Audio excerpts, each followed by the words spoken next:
სანამ თქვენ გეძინათ, მადურო ჩაიყვანეს ამერიკაში, ბრალდება წაუყენეს, თუმცა ყველაფერი მაინც რადიკალურად შეიცვალა.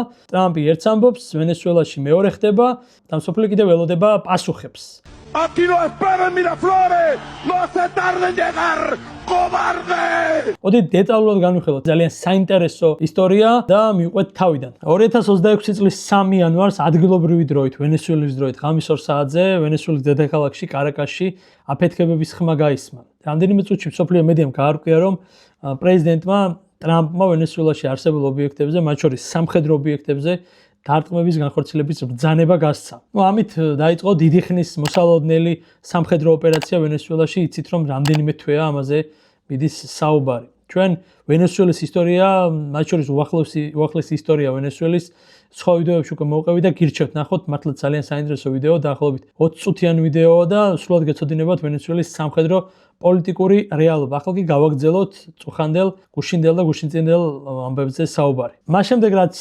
ვენესუელაში გაისმა აფეთქებების ხმა, ვენესუელის პრეზიდენტმა საგანგებო მდგომარეობა გამოაცხადაო, წერენ ზოგიერთი მედია საშუალებები. თუმცა ტრამპმა, როგორც თქვა თავის პრესკონფერენციაზე, რომელზეც ვისაუბროთ ამ ვიდეოში ასევე დეტალურად და ძალიან საინტერესო თემებსაც შევეხებით, ტრამპმა თქვა, რომ არანაირი მდგომარეობა მას არ გამოუცხადებია, არც იცოდა ის თავის რეზიდენციაში იმყოფებოდა და თავის დაცულ ოთახში შესვლაც კი ვერ მოასწრო, ისე შევიდნენ მასთან ამერიკელი სამხედროები და დაიჭიროსო. ეს ოთახი იყო კინით შემოსაზღვრული ოთახი ყოფილა, რომელიც შიგნიდან იკეტებოდა და რომელშიც შეღწევა თუ შიგნით შევიდოდა ვენესუელის პრეზიდენტი, ამერიკელები ვეღარ შეძლებდნენ შიგნით შეღწევას. ვენესუელის დედაქალაქი, როგორც იცით, მდებარეობს ხეობაში, მთებში მდებარეობს ვენესუელის ჩრდილოეთ ნაწილში, კარიბის ზღვის მახლობლად და რადგან კარაკასი ხეობაში მდებარეობს და დიდი ქალაქია, სრულად და დიდი ხმაური მთელ ქალაქში ისმოდა და ძალიან დიდი ხმაურიც ყოფილა, როგორც ადგილობრივები წერენ და ერთი ადგილობრივი ჟურნალისტი წერდა, წავიკითხე, რომ პირველი შეტევის შემდეგ ქალაქში იყო სიჩუმე, თუმცა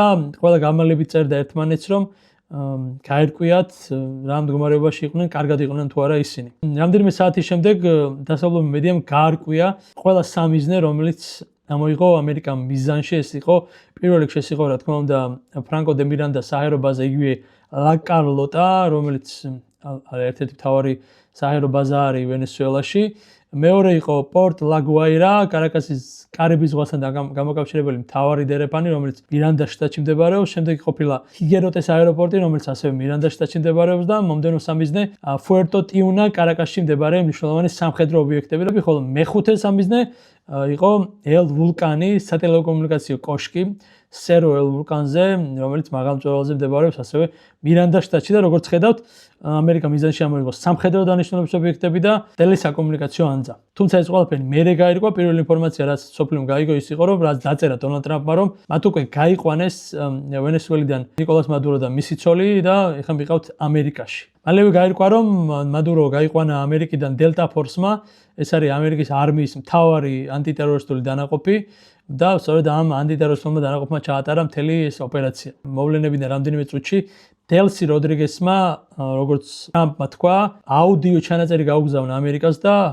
უთხრა, რომ სად იყო ნიკოლას მადურო და მისი ცოლი და მოითხოვა მათგან დაედასტურებინა ცოცხალი იყო თუ არა ნიკოლას მადურო და მისი ცოლი. აქ არის ერთი მნიშვნელოვანი ფაქტი, რომ ეს იყო აუდიო ჩანაწერი, რამაც აფიქრებინა დასავლურ მედიას, რომ თვითონაც დელსი როდრიგესის გარბოდა ქვეყნიდან, ან არ იყო ქვეყანაში, ამიტომაც იყო აუდიო ჩანაწერი და არა ვიდეო მიმართვა და სავარაუდოდ როიტერს ერთ-ერთმა წყარო უთხრა, რომ დელსი როდრიგესი იმყოფებოდა რუსეთში, თუმცა მეორე დღეს მან ქვეყანას მიმართა ვენესუელიდან და ამაზეც ვისაუბრებთ. მადურო დედაქალაქ კარაკასიდან რამდენიმე ხანში მალევე გადაიყვანეს ვერტფრენი აშშ საზღვაო ძალების ხომალდზე ივო ჯიმაზე, იქიდან უკვე კუბაში გუანტანამოს ყურის აშშ საზღვაო ბაზაზე გადაუყვანიათ და საიდანაც თვითმფრინავით ნიუ-იორკის შტატის ორინჯ კაუნტიში ჩააფრინეს მადურო და მისი ცოლი სტიუარტის საჰაერო ძალების ბაზაზე და შემდეგ ვერტფრენით ჩაიყვანეს ნიუ-იორკში. და ის კადრები, რაც თქვენ ნახეთ, რომ თვითმფრინავიდან ჩამოდის, ეს არ არის ნიუ-იორკი, ეს არის საჰაერო ბაზა და იქიდან მე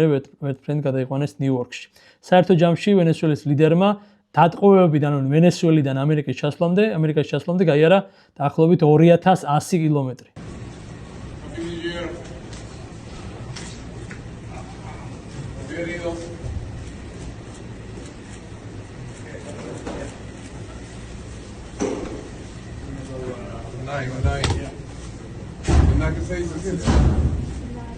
ამ წუთისთვის მადურო იმყოფება ბრუკლინში, მეტროპოლიტენის დაკავების ცენტრში და ჩვენ ამაზე ამ დაკავების ცენტრზე უკვე ჩვენ ერთხელ ვისაუბრეთ, როცა მქონდა ვიდეო და ვსაუბრობდით ფავ დედის-ზე, ანუ PDD-ზე, შონ კომპსზე, ისიც სწორედ იქ იყო მოთავსებული დაკავების შემდეგ და მათ შორის იქ იყო მოთავსებული ასევე ეპშტეინის თანამოაზრე გისლეინ მაქსველი, ასევე გახმაურებული საქმის ფიგურანტი.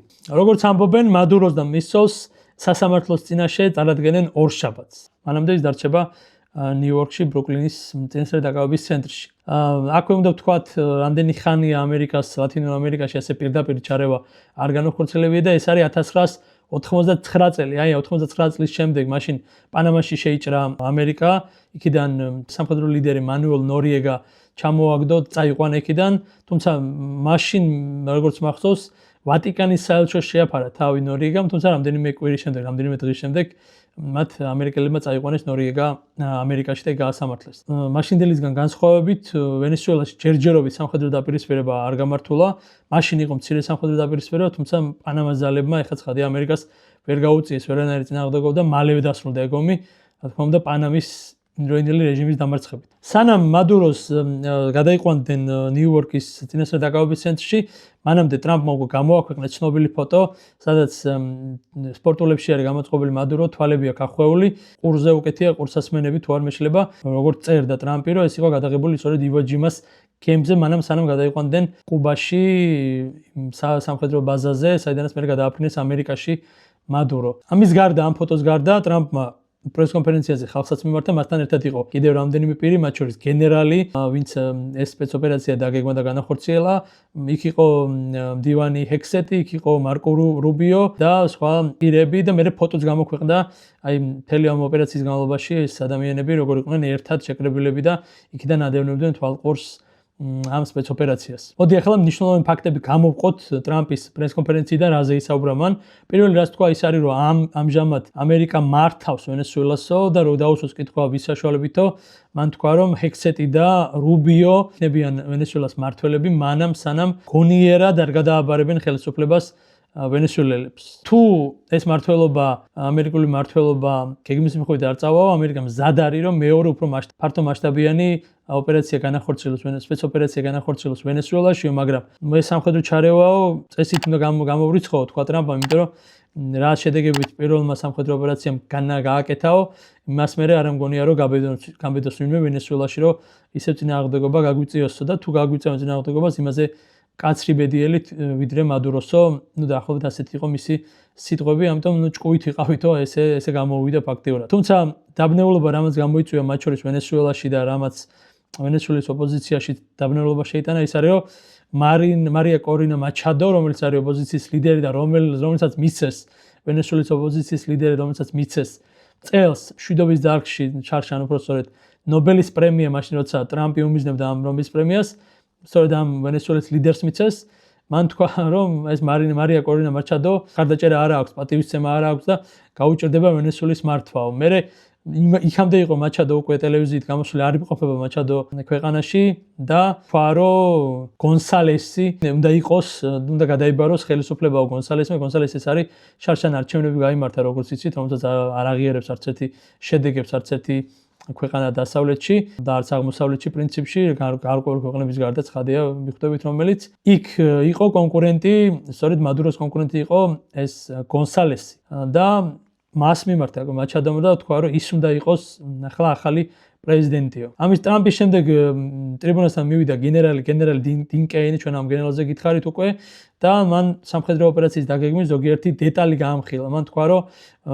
მათ გამოიყენეს შეუდარებლად ბევრი სადაზვერვო შესაძლებლობა, სადაზვერვო ინფორმაცია უпростоრეთ და ტერორისტებზე ბრძოლის მრავალწლიანი გამოცდილება და მადუროს დაკავებას 150-ზე მეტი თვითმფრინავის ჩართვა დაჭირდა სპეცოპერაციის განმავლობაში და რომლებიც ეს თვითმფრინავები ყველანი სწორ დროს და სწორ ადგილას შეიკრებებენ და თქვა კიდევაც გაამხილა დეტალი, რომ მადუროს რამდენიმე თვის განმავლობაში თვალთვალებდნენ, იცოდნენ მისი ყველა დეტალი, უთვალთვალებდნენ სად მოძრაობდა, რას ჭამდა, ვისთან ერთად გადაადგილდებოდა და ასე შემდეგ. გენერალის თქმით, როგორც აღნიშნეთ, აღმოსავლეთის დროით 0 საათსა და 1 წუთზე, ხოლო ვენესუელის დროით 0 საათსა და 1 წუთზე ჩავიდნენ პრეზიდენციაზე და შემოსაზღვრეს ეს ტერიტორია ისე რომ მათ ახლოს არც ერთი ვენესუელელი სამხედრო ვერ მიეკარა და მოაქციის ალყაში შიგნით შევიდნენ და კიდევ ერთხელ ვთქვით რომ ვერ მოასწრო მადურომ როგორც თქვა ტრამპმა შიგნით შესვლა ამ ოთახში დაიჭირეს ისე მოულოდნელად შეიჭრნენ ამერიკელი სამხედროები რეზიდენციაში. სხვა შორის ამას ცოტა გაურკვევლას ხდის ტიმ კეინის სიტყვები რომელმაც თქვა რომ იქ ჩასვლისთანავე ვერტფრენებს ესროლეს ვენესუელელებმა და ერთს მოარდღეს კიდევაც არ ჩამოვარდნილა ყველა დაბრუნდა აფრენის ადგილზე მაგრამ რადგანაც ესროლეს ესე იგი იცოდნენ და პრეზიდენტსაც გააფრთხილებდნენ და როგორ ვერ მოასწრო რავი შესვლა და რა ვიცი ხა ეს ცოტა გაურკვეველია. კეინის თქმით და მე ტრამპმაც ახსენა რომ მე ველაპარაკეო მადუროს ტელეფონითო და კეინმა თქვა რომ ამერიკელების მერე მისმა მეუღლემ და მადურომ დანებება გადაწყვეტეს და იუსტიციის დეპარტამენტმა ისინი დააკავავა აღმოსავლეთის დროით 3 საათსა და 29 დაახლოებით საათნახევარში ისინი უკვე ვერტფრენებით ჩაუყვანიათ იმ გემზე და იმ გემიდან უკვე როგორც გითხარით ამერიკის სამხედრო ბაზაზე გადაიყვანეს გემი და მერე უკვე ნიუ-იორკში თვითმფრინავით. ტრამპმა კიდევ ერთხელ ვიტყვი რომ თქვა რომ ჰექსეტი და რუბიო ხელმძღვანელებენ და მათთან კომუნიკაციაზე არისო დელსი როდრიგესი ვიცე-პრეზიდენტი და ის ყველაფერზე იქნება თანახმა და არის თანახმაო და ეს ცოტა გაურკვეველი იყო ბუშინ პრესკონფერენციაზე ბევრმა არ დაიჯერა და მე ასეც აღმოჩნდა რომ დელსი როდრიგესი წარმოუდგენელი იყო რომ ამერიკელებს შეთანხმებოდა იმიტომ რომ ის ყველაზე ის და მისი ძმა სხვა შორის ხორხე რქმევია რომელიც ეროვნულ ასამბლეას ხელმძღვანელობს ქვეყნის ეროვნულ ასამბლეას ყველაზე აქტიურ მხარდამჭერებს შორის არიან მადუროს და იყვნენ ადრეც და შესაბამისად ცოტა გაურკვეველი იყო ტრამპის ეს მოსაზრება რომ რატო თქვა მან ეს რომ როდრიგესი იქნებოდა ამერიკის დაემორჩილებოდა ამერიკის ყველა მოთხოვნას. მე არც აღმოჩნდა ასე ამაზე ვისაუბრებთ ახლა. ამის შემდეგ უკვე ნიუ-იორკის მერმა რომელიც სხვა შორის ეწინააღმდეგებოდა ამ სპეცოპერაციას თქვა გამოქვეყნდა ინფორმაცია რომ მას მიაწოდეს ინფორმაცია რომ მადურო ჩავიდა უკვე ნიუ-იორკში და მერე უკვე დანარჩენი კადრები თქვენ ნახეთ. ტრამპმა ასევე თქვა რომ ის ძლიერად იქნება ამერიკული კომპანიები ძლიერად იქნებიან ჩართული ვენესუელის ნავთობის ინდუსტრიის განვითარებაში, რაც იმას ნიშნავს, რომ დაალა ყველაფერი ტრამპმა და შესაბამისად ვენესუელური ნავთობით დასავლურ სამყაროს მიუერთდა და რა ვიცი ეს თუ არ დაალაგებული ჯერჯერობით არ ჩანს. ტრამპმა ის თქვა რომ დაახლოებით 1 კვირის წინ ვესაუბრეო მადუროს და უთხარი რომ დანებებული იყო. სხვა შორის ისიც დაამატა რომ საახალწლო დაპირებდნენ ამ სპეცოპერაციის გამართვას, მაგრამ მაშინ არ იყოს სათანადო ამინდი და როგორც კი ამინდი გაუმჯობესდა და გაიხსნა ტერეფანი, ეგრევე დაიწყეს სპეცოპერაცია და შეუტიეს ვენესუელას. ისიც თქვა რომ ამას უყურებდი როგორც მადუროს დატყვევებას, როგორც ტელეშოუს ისე უყურებდიო. მე ისიც თქვა ტრამპმა რომ დელტა ფორსმა წინასწარ იცოდა სად იყო მადურო და ამაში დაგვეხმარა ყარო რომელიც ვენესუელის მთავრობაში ყავდაო და რომელიც თანამშრომლობდა ამერიკელებთან თურმე. მე ტრამპმა ცოტა წაიძრაბახა და ისეთ რამე თქვა რომ ჩვენ გვაქვს უახლოესი ტექნოლოგიაო, რომელიც არ აქვს არავის, რომელიც გამოვიყენეთ ამ სპეცოპერაციის დაწყებამდე და უცებ გამოირთო ამ სპეციალური იარაღის დახმარებით თელ კარაკასში შუქი გამორთეთ ამ იარაღის გამოყენებით. ახლა რა ხდება ვენესუელაში? წუხელ ნახავდით ვიდეოებსაც, მე ერთი ვიდეო შემხვდა, როცა ერთი ადამიანი ზეიმობს მოტოზე შემოჭრილი ადამიანი ზეიმობს ვენესუელის დიქტატორის ქვეყნიდან გაყვანას, თუმცა მერე უკვე რა აქციების იმართება, ყველა არის მადუროს მხარდამჭერი აქცია, მთავრობის მხარდამჭერი აქცია არის. კარაკასში არ გამოდის ოპოზიცია გარეთ, როგორც ამბობენ, ცხადია იქნებოდა დაძაბულობა, რიგები აფთიაქებში, სუპერმარკეტებში. მას შემდეგ რაც გაირკვა რომ მადურო და მის ცოლი დააკავეს, ცირედით ყოფილა აივნებზე ვენესუელის კარაკასის ქუჩებში, უბრალოდ აივნებზე ყოფილა ეიფორია, შეძახილები, აღტაცებული შეძახილები, თუმცა ეს როგორც ადგილობრივი ჟურნალისტი წერს დასავლურ მედიას, ეს მალევე მიწყნარდა და ამის მერე უკვე არის ჭორები დადის ოპოზიციის მხარდამჭერებში, რომ გარეთ არ გამოვიდნენ, ვინაიდან მთავრობა დააკავებს ყველას, ვინც გაბედავს პროტესტს და შესაბამისად ჯერჯერობით აქციები არ იმართება. რა აქციებსაც თქვენ ხედავთ, ეს არის ყველა ვენესუელის ფარგლებს გარეთ, ძირითადად ამერიკაში. ფლორიდაში გაიმართა აქცია, ნიუ-იორკში გაიმართა აქცია, სხვა შორის იქ გაიმართა ზუსტად სადაც არის ხედავთ ყვევებული მადურო, ეგრეთ წოდებულ დეტენშენში, ანუ წინასწარ დაკავების შენობაში და სხვა ადგილებში. ხალხი ელოდებოდა მარია კორინა მაჩადოს მიმართა სხვა შორის მაჩადო მოღონდ საზღვარგარეთიდან და მიესალმა ამერიკის სამხედრო ძალის ჩარევას და თქვა რომ ქვეყნისთვის ვენესუელისთვის თავისუფლების საათი დადგა და მე უკვე მოუწოდა ედმუნდო გონსალეს, რომელზეც ვისაუბრეთ 2024 წლის ოპოზიციის საარჩევნო კანდიდატს, რომ მან პრეზიდენტის თანამდებობა უნდა დაიკავოს, მაგრამ ამას მერე მოყვა სწორედ ტრამპის განცხადება, რომ მარია კორინა მაჩადო არ წარმოადგენს ავტორიტეტს ვენესუელაში. მერე მაჩადომ დაამატა ისიც, რომ ოპოზიცია აღადგენს წესრიგს და პოლიტპატიმრებს განათავისუფლებს ციხეებიდან და ძალიან ბევრი პოლიტპატიმარია, როგორც ამბობენ დასავლურ მედიაში ვენესუელის ციხეებში. თუმცა ამის განხორციელება არის ძალიან რთული.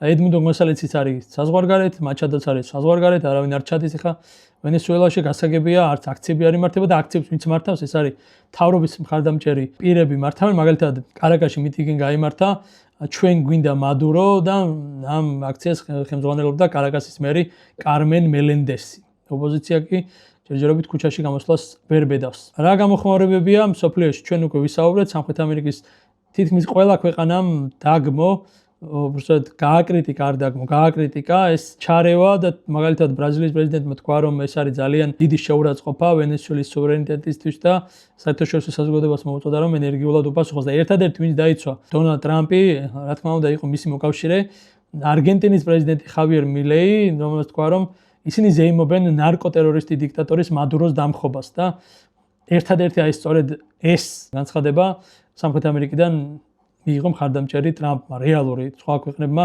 თითქმის ყველამ, მათ შორის კოლუმბიამ, ჩილემ, დიდმა ქვეყნებმა მხარდამჭერი განცხადებები არ გააკეთეს. სხვა შორის არგენტინის პრეზიდენტმა ისიც დაამატა, რომ გააკრიტიკა ის, ვინც აკრიტიკებს ტრამპს და თქვა, რომ არ არსებობს ნაცრისფერი ზონები, არსებობს თეთრი და შავი ზონა და არსებობს სიკეთე და ბოროტება და ისინი ვინც ამას შუაში ჩადგება, ისინი გააკრიტიკა მილემ და თქვა, რომ ყველა მხარე უნდა აირჩიოს ან სიკეთის მხარეს უნდა დადგეს ან ბოროტების. ამასობაში ვენესუელის უზენაესმა სასამართლომ ახალი პრეზიდენტი დანიშნა, დროებითი პრეზიდენტი.